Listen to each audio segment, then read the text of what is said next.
자, 우리 지도를 보면, 이게 좀 보면, 박해 지도라고 나오는데요. 이 색깔이, 높음, 매우 높음, 극심함, 이렇게, 있습니다. 그 지도 색깔을 보시면, 이게 잘 안 보이네, 이쪽에는. 그쪽에서는 잘 보입니까? 잘 안 보여요? 그 세계 지금 이 70몇 개국이 지금 기독교를 박해를 합니다. 그 중에 제일 밑에 있는 나라가 50번째, 50번만 적어놨는데 73개국이 기독교 박해 국가예요. 굉장히 많죠. 50번째가 말레이시아, 그 위에 이제 쿠웨이트, 네팔, 뭐 이렇게 말레이시아가 저기 이슬람권이죠. 이슬람인데 명목적인 이슬람 사람들이 많은데도 박해가 있습니다. 네팔은 불교 국가고 쭉 위에 올라가면 뭐 콜롬비아, 모로코, 말리, 뭐 우즈베키스탄에도 한때는 기독교인들이 많이 갔는데요. 우리가 선교를 많이 갔어요. 그런데 이 대통령이 이슬람으로 바뀌고 난 다음에 이슬람 이 대통령이 이 기독교 선교사들을 다 내쫓았습니다. 내쫓았어요. 자, 그리고, 여기 뭐 베트남도 나옵니다. 베트남도 나오고 쭉 위로 올라가면 색깔이 지금 변하죠. 11번째부터 아주 빨갛게 지금 변해져 있습니다. 지금 여기서는 잘 안 보이는데, 제 태블릿에서는 색깔이 아주 빨갛게 변해져 있어요. 사우디아라비아가 아주 빨간색입니다. 그리고 인디아, 이란, 파키스탄, 우리가 아는 나라죠. 나이지리아, 에리트리아라는 나라가 나오는데, 에리트리아는 어디 있는 데인가 하면은, 이디오피아 아시죠? 이디오피아. 여기 보면, 이 38번이 이디오피아입니다. 그 6번이 에리트리아라는 나라예요. 이렇게 생겼습니다. 그 위에 쭉 보면, 이제 예멘, 리비아, 소말리아 나오고, 북한이 2등입니다. 북한이 2등이. 1등이 어디냐면, 아프가니스탄입니다. 여기서는 이제 기독교인 죽이는 것을 자랑으로 생각한다요. 기독교가 한때 미군이 점령하던 때 기독교가 많이 선교가 되었었는데 우리가 잘 아는 저 탈레반이 집권하고 난 다음에 기독교인들을 지금 잡아 죽이는 것을 자랑 삼아하는 그런 나라가 되었어요. 그래서 북한도 어마어마하게 기독교를 핍박하는 나라인데 됐습니다. 이제 꺼주세요. 지금 거기보다 더 심한 나라가 아프가니스탄입니다. 아프가니스탄. 참,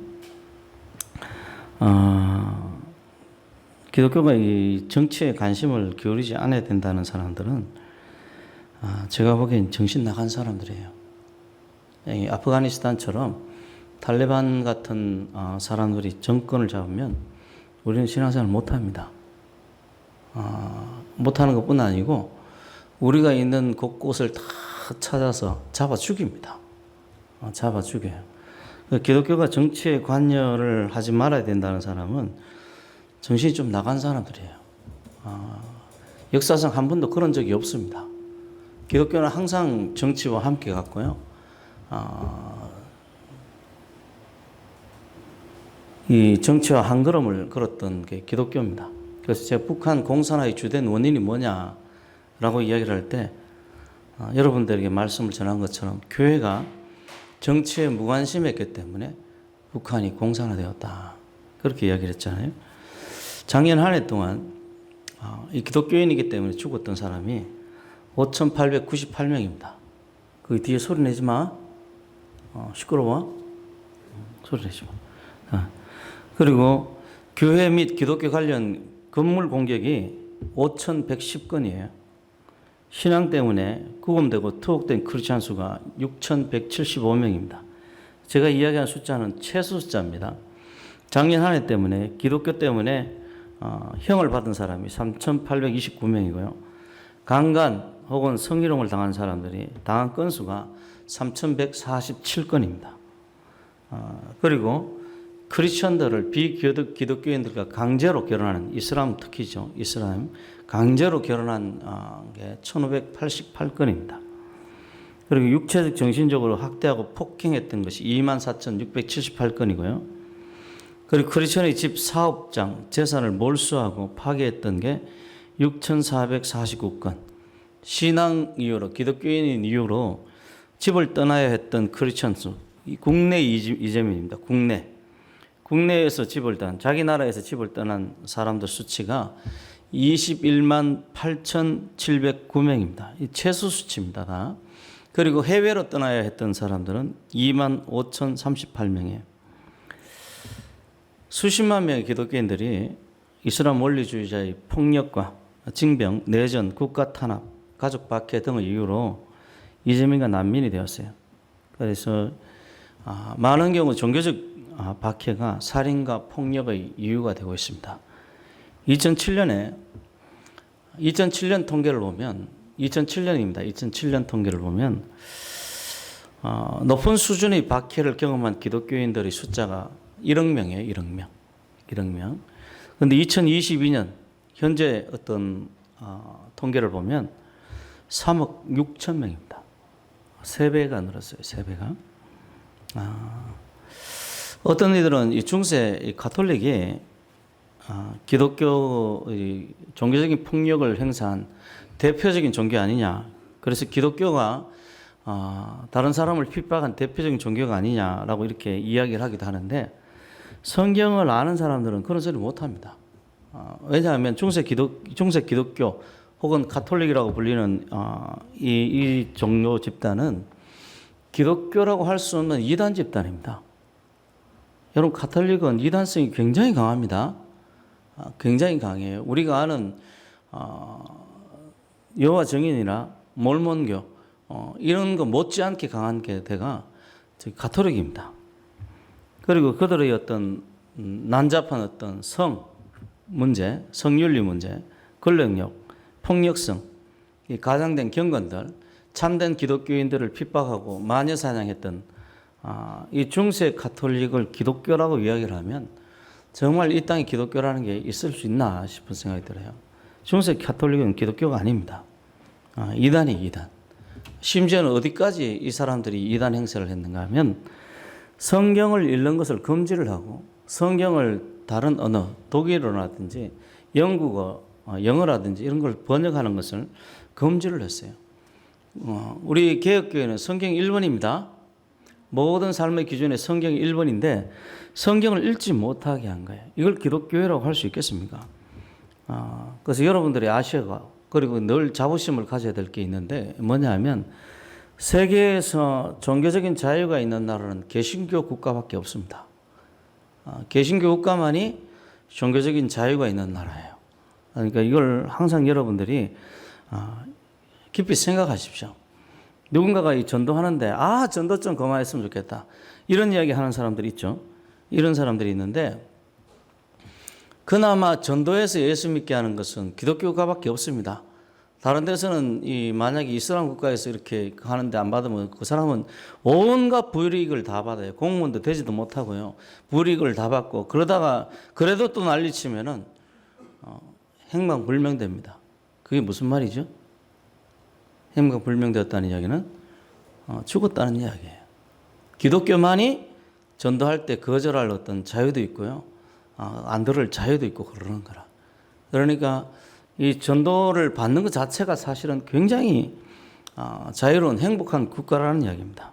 그런 국가가 종교 국가를 지칭하면서 그런 나라가 대한민국과 미국밖에 없습니다. 다른 데는 이 종교성이 없든지 그런 국가들이죠. 그래서 대표적인 국가가 미국과 이 대한민국에 이 두 나라는 공통점이 있습니다. 첫 번째는 건국 세력의 기독교인들입니다. 건국 세력이 기독교인들이라 이 기독교적인 이념으로 세워진 나라예요. 세계에서 유일한 두 개의 국가가 있는데 바로 미국과 대한민국입니다. 그래서 이 미국도 역시 유명하죠. 헌법을 만들고 이 헌법을 만든 이 건국의 아버지들, 건국의 보통 아버지들이라고 이야기하죠. 이 사람들이 주일 예배를 드리러 갔어요. 회의를 하고 나서 다 함께 주일 예배를 드리러 갔습니다. 우리나라도 유명한 게 재헌국회 때 목사님이 나와서 우리 같이 함께 기도했던 이 사건이죠. 그래서 이 나라는 이 기도로 세워지고 이 헌법의 내용도 이 기독교 이념이 담겨져 있습니다. 종교적인 자유 이야기, 양심의 자유 이야기, 행복 추구권에 대한 이야기, 이런 전부 다 기독교적인 이념과 관련되어 있습니다. 그래서 이 기독교인들이 가장 중요하게 생각하는 일이 뭐냐면 자유입니다. 자유. 여러분, 우리에게 개신교인에게 가장 중요한 것이 자유예요. 자유. 우리 오늘 보니까 제가 딱 숫자를 딱 세어보니까 22명인 것 같아요. 전사님 맞아요? 지난주에 25명 왔는데 3명이 빠져있죠. 우리는 교대로 나오는 교회가 된 거예요. 이제는. 옛날에 나오던 사람들만 나왔는데 이제는 교대로 나오는 그런 교회가 된 겁니다. 우리 지난주에 빠지셨던 분들 이제 교회 나오고 이랬는데 지난주에 나오지 않았던 성도들이 안 나왔어요. 지금. 그러니까 2명이 딱 나왔는데 5명이 빠진 거죠. 지난주에 나왔던 성도들 5명이 지금 빠진 거예요. 빠졌는데 자유롭습니다. 이렇게 예배드릴 자유도 있고 빠질 자유도 있어요. 이 자유 가운데서 우리가 예배를 선택하는 겁니다. 그게 기독교 국가의 특징이에요. 그래서 예수를 믿는 것도 굉장히 자발적이고 자유롭습니다. 자유로워요. 기도하는 것도 자발적이고 자유롭습니다. 그러니까 여러분들이 이런 것들을 항상 기억하십시오. 내게는 자유가 있다는 것. 내 인생을 선택할 자유가 있습니다. 어떤 것을 먹을 것인가에 대한 선택의 자유도 있어요. 내 시간을 사용할 자유도 있어요. 하나님 섬길 자유도 있고 섬기지 않을 자유도 있습니다. 예배를 드릴 자유도 있고 예배를 드리지 않을 자유도 있어요. 그 자유를 가지고 아담과 하와는 하나님을 섬기지 않을 자유를 선택해서 불행해진 거예요. 우리들은 하나님을 섬기길 원합니다. 하나님께서 우리에게 주신 자유를 가지고 하나님을 섬기길 바라요. 이 시간 예배의 시간도 여러분들이 집중할 자유도 있고 그렇지 않을 자유도 있습니다. 그런데 집중하기를 원합니다. 귀하게 이 예배드리러 귀한 시간 들여서 예배드리러 나왔으니까 이 예배 중에 하나님을 만나야 되지 않겠습니까? 그냥 멍하니 시간을 지내는 것보다도 하나님을 만나고 하나님을 의지하고 하나님을 경험해야 되지 않겠습니까? 이 시간 하나님이 우리와 함께 하십니다. 이 시간 그래서 하나님을 만나는 사람도 있고 그렇지 못하는 사람도 있는데 우리는 우리가 가지고 있는 자유를 가지고 하나님을 만나는 그 속에 포함되어 있길 원합니다. 그래서 이런 것들이 하나님의 앞에 가서 심판을 받고 하나님 앞에 그럴 텐데 이런 것은 창조 때부터 우리에게 주어진 겁니다. 그래서 문제는 뭐냐면 이 자유를 가지고 우리에게 주어진 이 선택의 자유를 가지고 우리가 무엇을 하며 살 것인가 하는 겁니다. 모든 순간순간에 우리가 무엇을 선택하며 살 것인가. 하나님께서 원하시는 것은 하나님을 기쁘시게 하는 것은 이 세상을 하나님이 만드셨잖아요. 그렇죠? 믿으십니까? 이 세상을 하나님이 만드셨습니다. 하나님이 만든 세상을 더 아름답게 만드는 거예요. 저는 이 차를 타고 가면 참 세상이 아름답다는 생각을 많이 합니다. 그래서 가끔 옆에 앉은 우리 김혜진 사모에게 여보 저 하늘 봐 참 아름답지? 저 산을 봐 너무너무 아름다워. 이렇게 해도 작은 너무 내 혼자 누리기에는 너무 이게 그거 해가지고 그 시기해서 그 시기가 무슨 뜻인지를 모르겠는데 하여튼 그 시기합니다. 그 시기 해가지고 옆 사람에게 이야기해주고 싶은 거예요. 이 세상이 너무 아름답다고. 지금 하나님 주신 이 세상이 아름답다고. 그런데 하나님이 지으신 이 세상도 참 아름답지만요. 간혹 가다가 사람이 갖고 놓은 어떤 환경들, 정원이라든지 어떤 환경들을 보게 됩니다. 근데 그걸 딱 보면 사람이 만든 것도 사람이 만든 대로 또 아름다워요. 정원을 꾸며놓은 것도요. 하나님이 지으신 나무를 가지고 어떤 데는 막 네모로 정사각형을 깎아놓습니다. 저기 장미공원 가면 이렇게 깎는 사람들이 일자로 쫙 깎아버리죠. 그런데 왜 저렇게 하나 이런 생각이 들지만 깎아놓으면 나름대로 이뻐요. 또 이뻐요. 사람 손이 이거 닿는 것이 하나님이 만든 이 아름다움과 또 다른 아름다움이 거기에 있습니다. 하나님께서 세상을 아름답게 만드시길 원합니다. 하나님이 원하시는 게 그거예요. 그러나 우리가 잘 알듯이 이 세상은 이 폭력과 거짓이 난무하고 자신의 이익을 위해서 이웃을 해치고 파괴하는 것이 가득하잖아요. 여러분 지난 정권 때도 우리 기독교인들이 가만히 있었으면 이 나라는 완전히 부서졌습니다. 그나마 덜 부서진 거예요. 저는 예상하는 빚이 최소 1,000조에서 2,000조 이상 될 것이다. 손해본 것이, 5년 동안 손해본 것이 그 정도는 될 것이다 라고 생각을 하는데, 그나마도 기독교인들이 기도하고 버티고 있었기 때문에 더 파괴가 안 된 겁니다. 이 부동산은 사실 아무것도 아니에요. 부동산도 아무것도, 원자력도요. 원자력도 지금 뭐 한 10년 이상 뒤떨어졌겠죠, 이제. 한 해 한 해가 중요한데 5년 동안 손 놓고 있었으니까. 우리 원전의 어떤 경쟁 대상이 제가 이야기했듯이 중국입니다, 중국. 중국이에요. 이 사람들이 왜 원전을 그만두는지 쉽게 상상할 수 있습니다. 중국의 지령을 받아서 그만뒀겠죠. 아마 요구했겠죠. 부정선거를 하는 대가로 이렇게 해라. 뭐 이렇게 했을 수도 있겠죠. 어쨌든 굉장히 많은 손해를 봤어요. 근데 이런 손해를 본 것이 5년에 끝나서 다행이지, 만약에 베네수엘라처럼 이런 사건이 20년 동안 지속이 됐다면 우리도 똑같이 베네수엘라처럼 300만, 500만 명이 국가를 탈출하는 그런 사건이 벌어졌을 겁니다. 벌어졌을 거예요. 참 하나님 은혜입니다. 하나님 은혜예요. 교회가 있는 것 자체가 하나님의 은혜고, 우리가 예수를 믿는 것 자체가 하나님의 은혜고, 우리들의 기도를 들어주신 하나님께 늘 감사합니다. 다른 국가를 보면 쉽게 알 수 있습니다. 우리나라와 같은 이 국가는 세계 200여 개의 국가 중에서 극히 드문, 아주 드문, 하나 있을까 말까 한 그런 나라입니다. 다른 나라는 온갖 파괴와 전쟁이 지금 난무합니다. 아까 이야기한 그 이디오피아 옆에 있던 나라 있잖아요. 지금 전쟁 중입니다. 지금 수시로 전쟁하고 있어요. 그 나라하고. 하나는 기독교 국가고 하나는 이슬람 국가입니다. 수시로 전쟁합니다. 참 온 세계에 지금 전쟁이 일어나요. 다만 뉴스에 나오지 않을 뿐이에요. 많은 사람들이 지금 우크라이나 전쟁을 이야기하지만은 지금 세계가 전쟁 중입니다. 온 세상이 전쟁 중이에요, 지금. 우리나라가 굉장히 멀쩡한 겁니다. 유럽이라든지 이런 나라들이 멀쩡한 거예요. 그런 것이 가득한 세상에서 하나님께서 우리를 부르시고 하나님의 자녀로 삼으시고 세상의 축복으로 삼으셨습니다. 따라 보니까 나는 세상의 축복이다. 하나님께서 우리를 세상의 복으로 삼으신 거예요. 그래서 우리는 하나님께서 우리에게 주신 자유를 가지고 전도합니다. 해도 되고 안 해도 돼요. 그런데 전도합니다. 이러한 전도는 반드시 세상을 변화시킵니다. 베드로는 자기가 전도하는 이유에 대해서 29절부터 한번 띄워보세요. 베드로와 사도들이 대답하여 이르되 사람보다 하나님께 순종하는 것이 마땅하니라. 너희가 나무에 달아 죽인 예수를 우리 조상의 하나님이 살리시고 이스라엘에게 회개함과 죄사함을 주시려고 그를 오른손으로 높이사 임금과 구주로 삼으셨느니라. 우리는 이 일의 증인이요 하나님이 자기에게 순종하는 사람들에게 주신 성령도 그러하니라 하더라. 아멘. 그래서 전도에 대한 근본적인 어떤 이유는 뭐냐 하면 예수님에 대한 이해에 달려 있습니다. 예수님께서 우리를 대신해 죽었다는 거예요. 예수님께서 우리 죄를 대신해서 죽었다는 거예요. 예수님께서 죽으시고 3일 만에 부활하시고 우리 구주와 우리 임금이 되셨습니다. 예수님이 죽으신 목적은 구원입니다.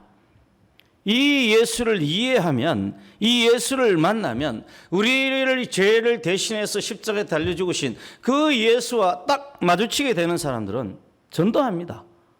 예수의 사랑이 우리를 견딜 수가 없게 만들어요. 예수의 사랑이. 나를 구원하기 위해서 십자가에 달려 죽으신 그 예수가 우리 양심을 계속 일깨우는 거예요. 내가 너를 위해 죽었다는 거예요. 하나님의 아들 내가 너를 위해 죽었다는 거예요. 네가 알지 못할 때 너를 위해 죽었다는 거예요. 내가 너희 죄를 지고 내가 십자가를 지고 십자가에 못 박아 죽었다는 거예요. 내가 너희 죄 때문에, 네가 저질렀던 이 죄 때문에, 네가 네 이기심 때문에, 네 이기적으로 살아온 그것 때문에 내가 피 흘려 죽었다는 거예요.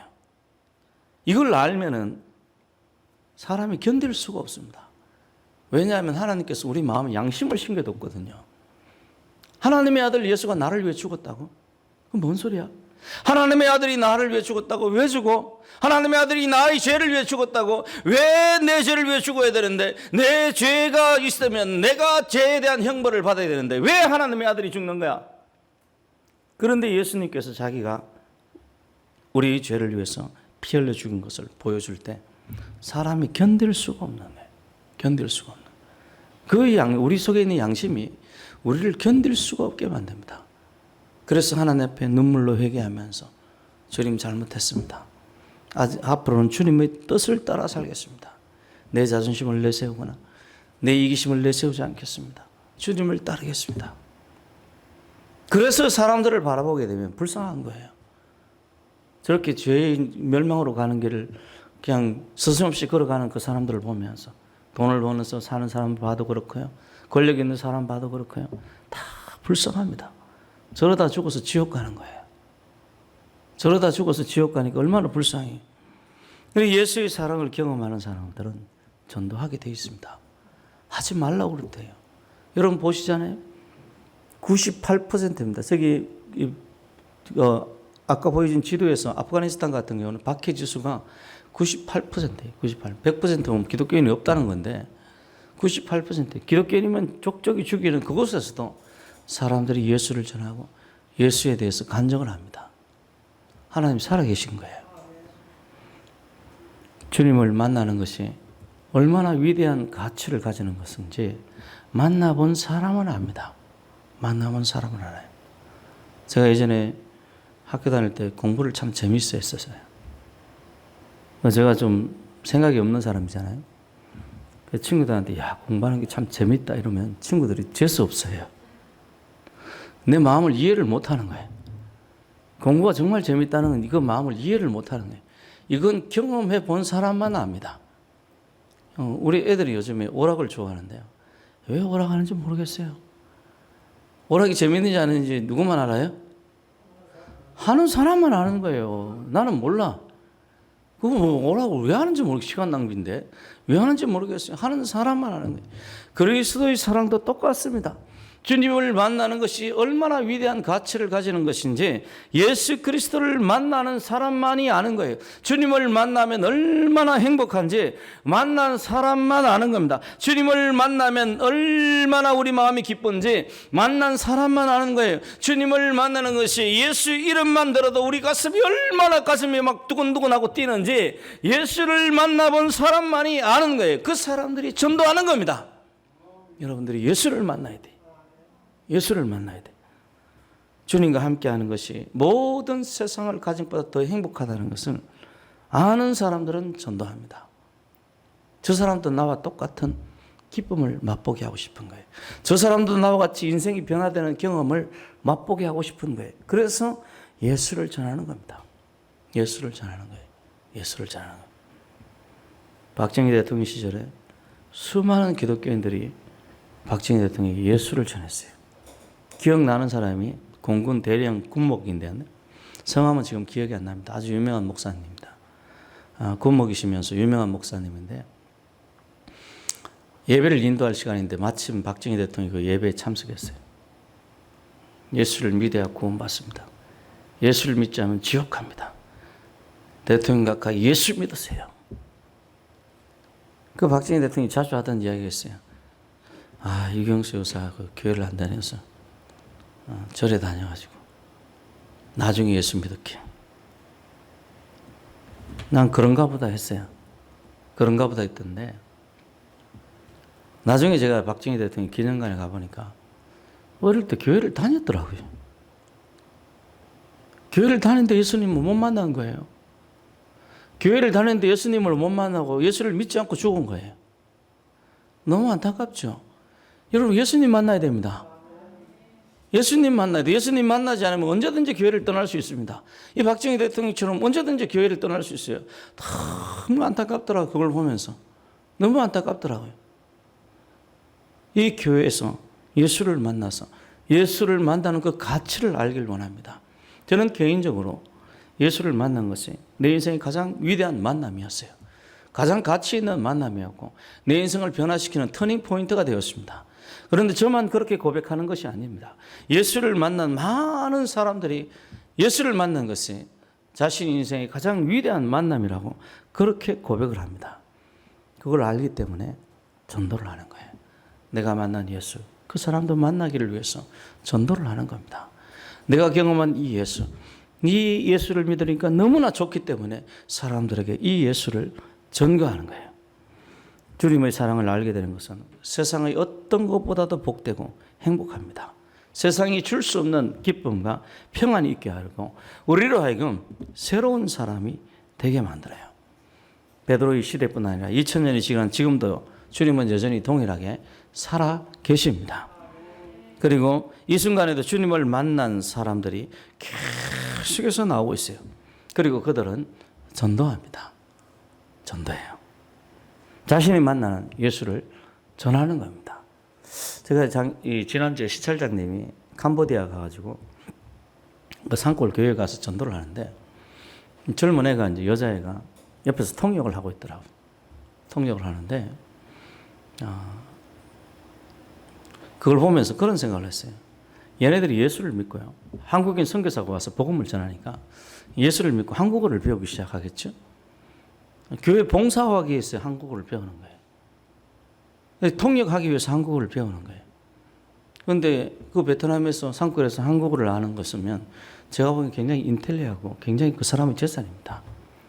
교회는 그 사람의 지경을 넓혀가는 게 교회예요. 교회. 그래서 자신이 만난 예수를 전하는데 자발적이면서 경험적이고 강요를 이루어서 이루어지는 게 아니고 세뇌를 통해서 나오는 것도 아니고 자유롭고 기쁨 가운데 나오는데 이러한 것이 그 사람을 변화시키는 거예요. 그러니까 이것이 첫 번째 전도의 이유입니다. 전도하는 이유는 우리가 예수를 만나서 너무 좋기 때문에 전도하는 거예요. 전도는 세상 일과는 전혀 또 다릅니다. 두 번째 전도하는 이유는 전도는 생명을 전하는 데 그 생명을 가진 자, 곧 은혜 받은 사람들이 이 일을 하는 거예요. 에스겔서 47장에 보면 이 소리가 좀 답답해 느껴지는데 여러분도 그렇습니까? 잘 들려요? 나만 답답한가? 그래서 에스겔 47장에 보면 성전에서 물이 흘러나와요. 성전 문지방에서 물이 쫙 흘러나오는데 물이 처음에 천천히 흘러나오다가 그 다음에 경사가 이렇게 집니다. 그 다음에 경사가 지인 가운데 쫙 흘러나오는데 이것이 이제 1000규빗, 한 규빗이 한 47cm, 50cm니까 1000규빗이니까 5만, 한 5,000m 정도 이 지나면 발목 깊이의 물이 되고요. 1000규빗이 지나면 무릎 높이의 물이 되고 1000규빗이 다시 지나면 허리 높이의 물이 되고요. 다시 1000규빗이 지나면 수영을 해야 될 깊이가 된다고 나옵니다. 근데 여기에 나오는 구절이 그 다음 구절이 중요한데요. 이 흘러내리는 물로 말미암아 천사가 하는 이야기입니다. 그 바다의 물이 다시 살아나리라. 바다의 물이 이 물 때문에 성전의 물 때문에 다시 살아난다는 거예요. 성전의 물. 예루살렘 성전에서 흘러내린 물이라면 사이로 흘러 들어갑니다. 죽은 바다가 다시 살아난다는 거예요. 이 강물이 이루는 것, 그 성전에서 흘러나오는 물이 이루는 곳마다 번성해서 모든 생물이 살고 고기가 쉼이 많으리니 이 물이 흘러 들어가므로 바닷물이 되살아나겠고 이 강이 이르는 각지의 모든 것이 살 것이며 이 강가에 어부가 설 것이니 엔게디에서부터 에네글라인까지 그 물을 치는 곳이 될 것이라. 그 고기가 각기 종류를 따라 큰 바다의 고기같이 쉼이 많으니와 그 진풀과 갯벌은 되살아나지 못하고 소금 땅이 될 것이며 강 좌우가에 각종 먹을 과실나무가 자라서 그 잎이 시들지 아니하며 열매가 끊이지 아니하고 달마다 새 열매가 맺으니 그 물이 성소를 통하여 나옵니다. 그 열매를 먹을 만하고 그 잎사귀는 약재료가 되리라. 성전에서 흘러나오는 물이 바다를 살리고 강을 살리고 주변의 땅까지 다 살려서 좋은 열매를 맺는 과실들이 큰 열리게 하고 어부들은 그 고기를 잡을 수 있을 정도로 이 모든 것을 살리겠다는 거예요. 이 말이 의미하는 것은 분명합니다. 성전에서 흘러나오는 이 복음이 온 세상을 살리는 거예요. 복음이 드러나는 곳마다 생명이 흘러넘칩니다. 그래서 전도는 생명을 전하는 겁니다. 베드로도 그렇게 생각했고요. 바울도 그렇게 생각했습니다. 그리고 저도 그렇게 생각합니다. 여러분들이 복음을 전함을 받으면 여러분과 여러분 가정이 살아날 줄로 믿으시길 바랍니다. 그래서 복음, 굿뉴스, 복된 소식이라고 부르는 거예요. 그래서 전도는 생명을 전하는 것입니다. 이 복음을 그리고 듣고 믿는 자는 누구든지 살아나고 누구든지 구원을 받습니다. 여러분들이 정말 누군가를 사랑하고요. 누군가를 살리고 싶고 누군가가 잘 되길 원한다면 전도하십시오. 그리고 여러분 스스로가 잘 되기를 원하면 이 복음을 믿고 받아들이시길 바랍니다. 전도는 우리가 줄 수 있는 가장 고귀한 것이고 가장 좋은 것입니다. 가장 고귀한 것이고 가장 좋은 것이에요. 제가 이 대학교 때 예수를 믿었는데 1학년 때부터 그래도 뭐 알고 지내던 친구가 내가 예수를 믿으니까 지도 교회 다닌다고 그러더라고요. 황당했어요. 얼굴을 쳐다봤어요. 노래봤죠. 꼬려봤습니다. 아무 말도 하지 않았는데 내가 시골 친구에는 뭐라고 그랬어요. 고향 친구에게는 뭐라고 그랬어요. 그래서 제가 그런 말을 잘 안 했는데 그 당시에는 물어봤습니다. 너 왜 나한테 전도 안 했냐? 예수 믿으니까 나는 이렇게 좋은데 너 왜 나한테 전도를 한 번도 하지 않았냐? 물어봤더니 이 친구의 대답이 할 말이 없게 만들더라고요. 네가 워낙 고집이 세서 전도해도 안 될 것 같아서 안 했다는 거예요. 그래서 뭐 할 말이 없습니다. 할 말이 없는데 여러분들이 전도하시길 바랍니다. 저같이 이렇게 고집세고 완고하게 보이더라도 예수 믿으면 교회를 나가고 예수 믿어서 목사가 됩니다. 어떻게 합니까? 여러분 주변에 정말 예수 믿지 않을 것 같은 그 사람이 나중에 예수를 믿어서 목사가 될지 어떻게 합니까? 예수님 전하십시오. 예수는 생명을 전하는 거예요. 반드시 죽어가는 자들에게도 가장 필요한 것이 예수고요. 저렇게 수험생들에도 가장 필요한 것이 예수입니다. 시험 끝나고 천만의 말씀이에요. 지금 예수 믿는 게 필요합니다. 세 번째로 예수님 우리가 전도할 이유 세 번째가 사마리아인에게 예수님께서 여인에게 전도하면서 자신의 양식이라고 표현합니다. 나의 양식은 나의 보내신 이의 뜻을 행하며 그의 일을 온전히 이루는 이것이니라. 예수님 언제 밥 먹었습니까? 묻는 제자들에게 나의 양식은 나를 보내신 이의 뜻을 행하며 그의 일을 온전히 이루는 이것. 그 자기가 지금까지 사마리 여인에게 전도했거든요. 자기의 양식이 이 전도라고 이야기를 하는 거예요. 하나님의 뜻을 온전히 이루는 것이 전도라고 이야기를 하는 거예요. 그러면서 예수님께서 말씀을 계속해 나가시는데 너희는 넉 달이 지나야 추수할 때가 이르겠다 하지 아니하느냐. 그러니까 추수할 때가 넉 달이 남은 거예요. 그러나 나는 너에게 이르노니 너희 눈을 들어서 밭을 보라. 희어져 추수하게 되었도다. 예수님이 보는 관점은 지금이 추수의 때. 지금이 추수의 때. 주님의 때. 2000년이 지난 지금 2000년 전에 희어져 추수할 때가 되었다면 지금은 말할 것도 없습니다. 2000년이 지났는데 추수할 때가 아니겠습니까? 지금은 더욱더 추수할 때인 줄 믿으시길 바랍니다. 그래서 심지어는 예수님이 너무 다급하니까 꿈속에서 나타나서 예수 믿으라고 그러고요. 예수 이름 한 번도 듣지 못한 사람에게 꿈속에서 나타나 저 200km 떨어진 장소에 선교사가 있으니까 선교사를 한번 찾아가 보라. 그래서 예수 믿는 사람들이 지금 부지기수입니다. 이슬람권에 예수님이 전해지지 않으니까 예수님께서 이슬람권에 나타나서 사람들이 꿈으로 환상으로 예수를 믿기 시작하기 시작해요. 지금 예수님이 얼마나 다급하면 그렇게 하시겠습니까? 지금은 추수의 때입니다. 그리고 우리 주님께서 전도를 자신의 양식으로 표현한 것처럼 양식은 우리가 생각하는 이 밥 아닙니까? 여러분 식사하셨어요? 박지혜 밥 먹었어? 안 먹었어? 점심 때 먹어야지, 그렇지? 저녁 때 먹을 거야? 먹을 거야? 안 먹을 거야? 저 하루에 한 끼 먹고 사는 거야, 너? 와, 존경스럽다. 제가 지난주에 운동을 안 했더니 1kg가 늘었습니다. 이럴 수가 있습니까? 운동 안 했다고 1kg가 느는 게 어디 있습니까? 살 좀 빼야 되는데. 어쨌든 양식은 매일매일 먹어줘야 돼. 오늘 먹거든 내일 또 먹어야 돼. 또 내일 먹어야 돼. 우리는 예수님에 대해서 그냥 점잖게 앉아있는 모습만 상상을 하는데 성경에 나타나는 예수님은 그게 아닙니다. 마을 돌아다니면서 복음 전합니다. 처음 전도했던 방법은 회개하라 천국이 갖고 왔느니라. 좌파 기독교인들이 멸시하는 그런 노방전도의 방법으로 예수님 전도하셨어요. 참 좌파 기독교인들을 한심합니다. 예수님께서 회개하라 천국이 가까우니라 길거리 돌아다니면서 회개하라 천국이 가까우니라 광야를 다니면서 회개하라 천국이 가까웠느니라. 이렇게 전도를 하셨어요.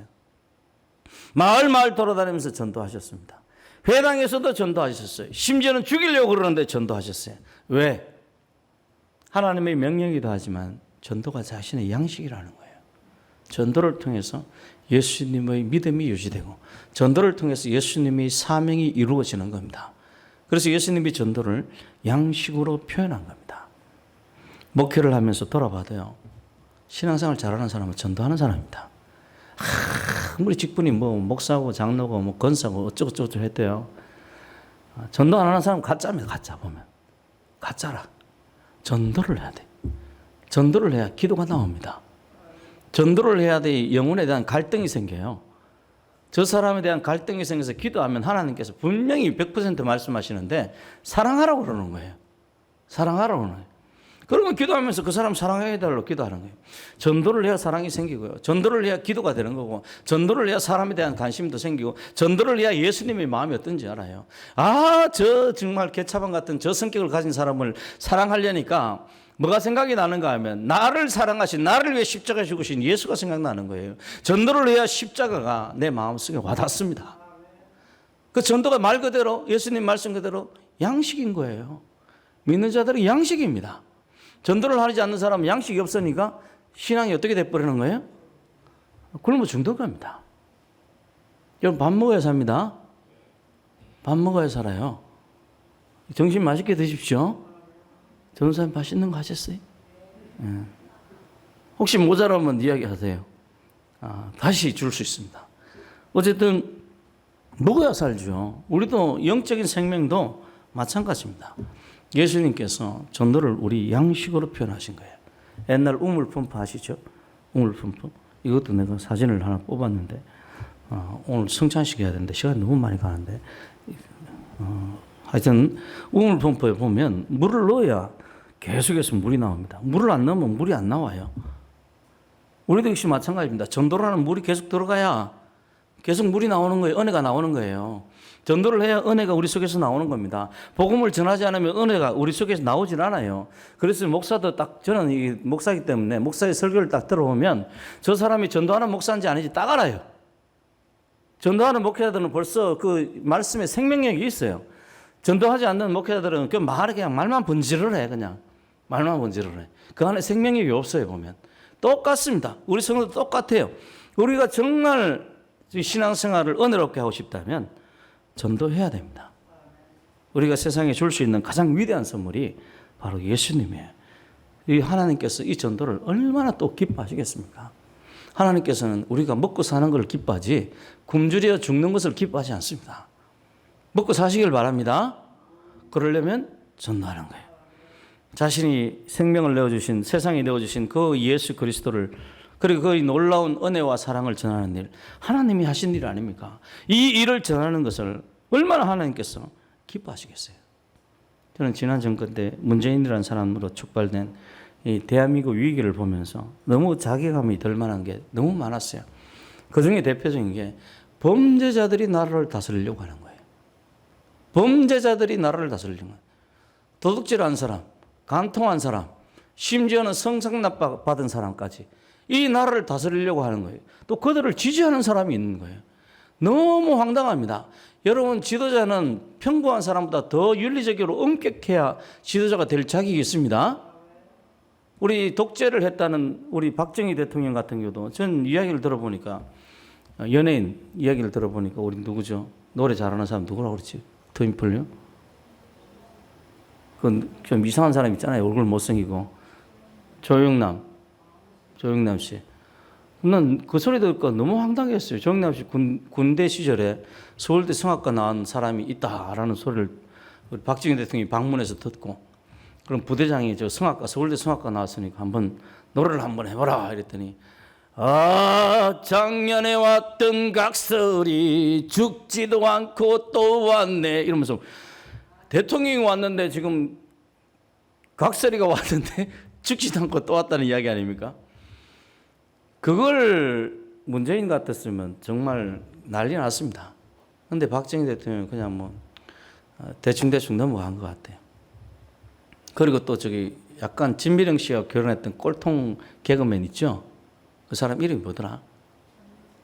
전주성 씨도 그랬다. 전주성 씨도 개그를 하면서 방송에 나와서 박정희 대통령하고 유경수 역사하고 싸우면 그거 뭐라 그런지 아냐 그러니까 사람들이 굉장히 긴장한 거예요. 독재 시대에 저 대통령 이야기를 하니까 농담으로 이야기를 하니까 그래서 이야기를 꺼내는데 그걸 뭐라 그러냐 가만히 있으니까 육박전이라고 그래요. 육박전.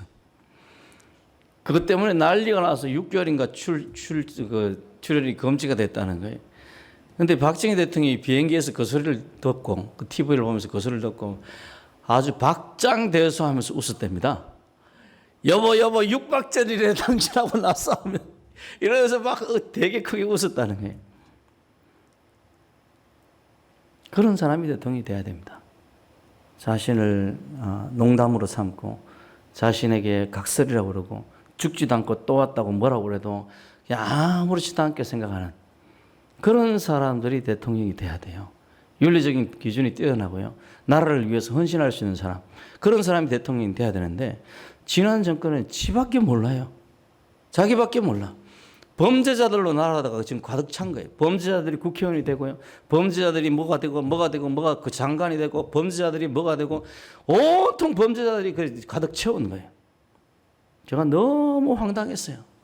지금도 역시 황당합니다. 근데 이런 사회를 바꾸어 나갈 수 있는 게 뭐냐면 전도입니다. 전도가 이런 사회를 바꾸어 나갈 수 있어요. 윤리 도덕적인 수준을 높일 수 있고요. 사람은 절대로 안 바뀝니다. 또 사람이 사람을 바꿀 수가 없습니다. 그런데 이 복음은 하나님은 사람을 바꿀 수 있어요. 우리가 전도할 때 사람들이 예수님을 믿게 되면 그 사람이 변화가 되고 그 사람이 속한 사회가 변화가 되는 거예요.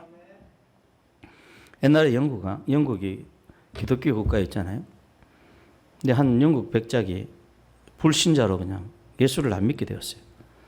이 불신자 영국 백작이 피지섬을 방문했습니다. 그 섬의 추장에게 말했어요. 당신은 위대한 추장인데 고작 자기 이익을 위해서 전도하는 이 선교사들의 말을 듣고 넘어갔다는 게 너무 아닌 것 같습니다. 요즘은 아무도 성경 안 믿으려고 그래요. 예수 믿으려는 사람이 요즘 없습니다. 요즘 시대에는 예수 믿으려는 사람이 없는데 왜 예수를 믿습니까? 당신 참 위대한 추장인데 너무 어리석습니다. 이랬더니 늙은 추장이 눈을 빛내면서 말합니다. 우리가 축제 때마다 사람을 요리해 먹던 저 돌을 보십시오. 만일 선교사들과 성경과 예수 그리스도가 아니었더라면 예수님의 위대한 사랑이 야만인이었던 우리를 하나님의 자녀로 바꿔놓지 않았더라면 당신은 백작에게 하는 이야기죠. 당신은 결코 이 섬에서 살아남을 수도 도망칠 수도 없었을 것입니다. 아마 우리는 당신의 머리통을 깨뜨려 가지고 옛날처럼 맛있게 요리해 먹었을 겁니다. 예수가 사회를 변화시킵니다. 정말 우리나라를 사랑한다면 대한민국을 사랑하시죠? 이 대한민국을 사랑한다면 예수님 믿으시고 예수님 전하시길 바랍니다. 예수를 믿는 이 복음은 죄악을 사랑하는 사람들이 주님을 사랑하는 사람으로 변화시키는 힘이 있어요. 그래서 전도는 세상을 변화시키는 힘입니다. 정말 우리나라를 생각한다면 전도해야 됩니다. 오직 예수님만이 우리 대한민국을 변화시킬 수 있습니다. 전도할 때 복된 나라가 되고요. 전도할 때 세상이 변합니다. 우리 전도합시다.